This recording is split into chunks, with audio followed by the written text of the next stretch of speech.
All right, it's not really a monster truck. It's just kind of lifted. Still, it runs over these police cars pretty easily. That's right, shooting and trucks running over police cars was involved. Dallas police officers got a notification that there was a stolen truck in an apartment complex in northwest Dallas. Police aren't going to be too quick to put down their guard with someone who just tried to kill them. But even the chief of police in Dallas agreed that they probably weren't just going on a joyride. He almost killed several police officers and several innocent people. It's just like how you don't stand in front of the door when you go to pretty much any police situation. So not only has this small community recently experienced a tragedy, it's just a small community with a small police force. You're only going to have a couple or more officers on duty at any given time. So it might go wild to round everyone up, get them out there, and get these officers some help. If you're in a small police agency like this, you're kind of on your own, courtesy of your local police department. April 12th, 2024, 7:10 a.m. Police receive a call where people are saying a man in their neighborhood is walking around with a knife making threats. What we do know is that a man threatened to kill his neighbors, police officers, and a dog.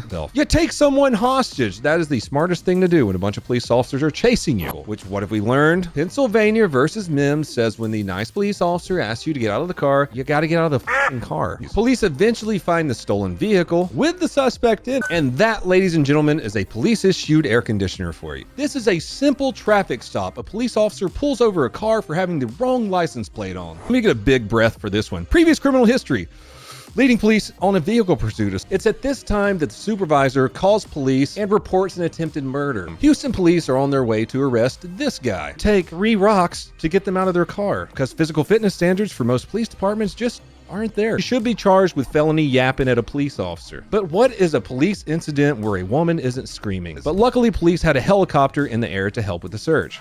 You know, those things that happen when you kidnap a baby and point a gun at police. While he's following the gunman, he's on the phone with 911. He's chasing the gunman until the police can come chase the gunman. But then this happens. Officers from the Tucson Police Department went to arrest the guy. This guy. This situation is just dragging on now. He's becoming an even bigger danger to police and the public. Only 2 minutes into this video, and this suspect already has more than enough reasons to be shot by police. Our suspect did enough damage to the police officer's vehicle to do this. When a suspect with a car like that is ready to crash into police, that pretty much means he's ready to leave this plane of existence. That seems to extend your life expectancy when you do that, when police ask you to. And Donut here, we got a couple of shootings for you today. The main shooting just warms my heart. A kitty diddler gets shot a lot by Seattle police. What we have is 2 police officers. They're currently in the process of placing a man under arrest.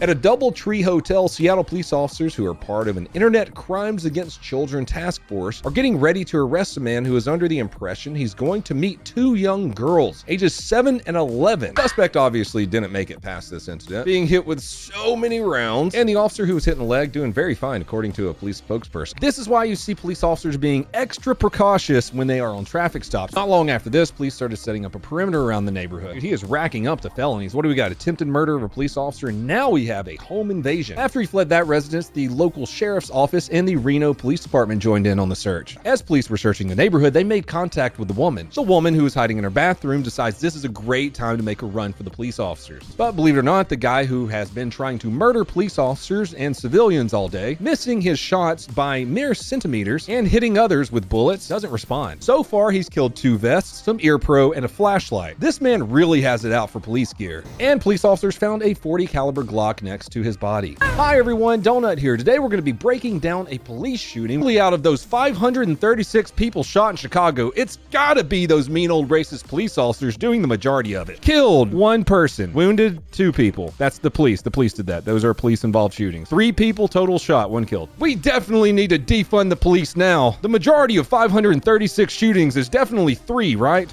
Moving on to our shooting where 96 shots were fired by police. Not in a rough neighborhood in Chicago. Who would have a gun and want to use it on police there? Remember, police shoot 3 people a year out of the 536. These police out there in Chicago are very dangerous. Police respond to a 911 call of someone being assaulted in New York City. Damn, that place sounds rad. February 15th, 2024, 3 p.m. Police are called to a local cafe where a suspect of an assault from earlier that day has returned and is causing trouble, causing a big old ruckus. The Michigan State Police as well as the Battle Creek Police Department, are currently investigating the incident. Train that weapon retention. Train that jujitsu. Don't be a fat out of shape police officer. The caller who works at the hotel called police and said, "Hey, there's a fucking dude out here waving his sword around." It's worth the police going over there and being like, "Hey buddy, why you doing some swords out here?" Once the suspect was incapacitated after charging officers with a fucking sword, they rendered aid, but unfortunately he died from his wounds. I know he made some jokes, but it's his own fault that he ran at a police officer with a sword. Mental illness is a real thing though, so if you guys are feeling like you're gonna run at police with a katana or pull a CZ Scorpion out of your pants, please seek help. The department hasn't released the 911 call to the public yet, but we do have footage of the operator relaying what she's hearing back to the police. 7-Eleven at 450 North Federal Boulevard. Denver police respond to a 911 call of a robbery and a stabbing. I could be wrong. What if it's just a police cadet? This is a tricky situation. If only there were some police officers there with guns. Oh wait, there are. She showed up with a headband and an AR. I kind of like this female police officer. No, there's always a state agency or even a federal agency involved when police officers get in shooting who actually investigate the shooting and find that it was a good shoot. Police watching camera footage of a parking garage notice a lot of people that have taken up residence in its stairways. As police move further through the stairway, they encounter a couple of homeless people in there. After police speak with the coat rack crime fighter, they continue to make their way upstairs and they start to take on the local ambiance. The homeless people who were there that the police officers were talking to agree to leave, but shove heroin in an officer's face. She's using that one tool that females always use in police encounters. That's right, screaming like a fucking banshee. These guys really shouldn't have tested police officers with their